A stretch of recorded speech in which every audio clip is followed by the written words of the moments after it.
நரகம் உண்டு, பரலோகம் உண்டு என்று வேதம் நமக்கு எச்சரிக்கிறது.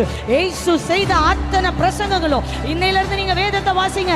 இயேசு எங்கேயாவது நரகத்தை பத்தி சொல்லியிருக்காரான்ற நோக்கத்தோடு நீங்க உங்க வேதத்தை வாசித்து பாருங்க.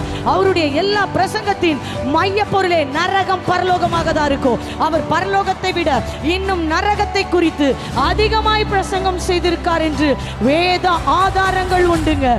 கொரிய தேசத்துல ஒரு ஆர்டிஸ்ட் பெண்மணி நரகத்தை பார்த்தாங்க. ஆனால் அநேக நரகத்தை பார்த்துருக்காங்கங்க. அவங்க வார்த்தையில் சொல்லியிருக்காங்க, புத்தகத்தில் எழுதியிருக்காங்க. ஆனால் அதை புரிய வைக்க முடியலன்னு சொல்கிறாங்க.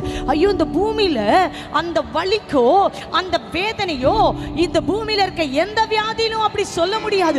அதை விட கோடி கோடி மடங்கு கொடூரமானது இந்த பூமியில் வலி அப்படின்னா.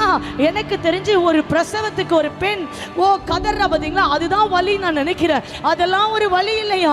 அதை விட கொடூரமான வலி அதுதான் வார்த்தை இல்லை.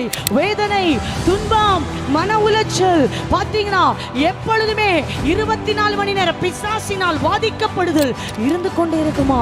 அது வார்த்தை இல்லைன்னு சொல்றாங்க.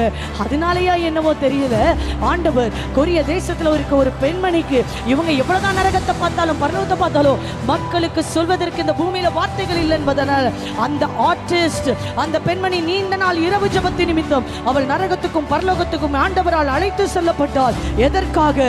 அவ ஒரு பெயிண்டிங், ஓவியம் படித்தவள் என்பதனால ஓவியத்தின் வடிவாக நரகத்தை மக்களுக்கு காண்பிக்க தேவன் அந்த பெண்மணிக்கு அந்த நரகம் பரலோகம் என்ற அனுபவத்தை தேவன் காண்பித்தார். இது கட்டுக்கதையிலிருந்து உண்மையானது.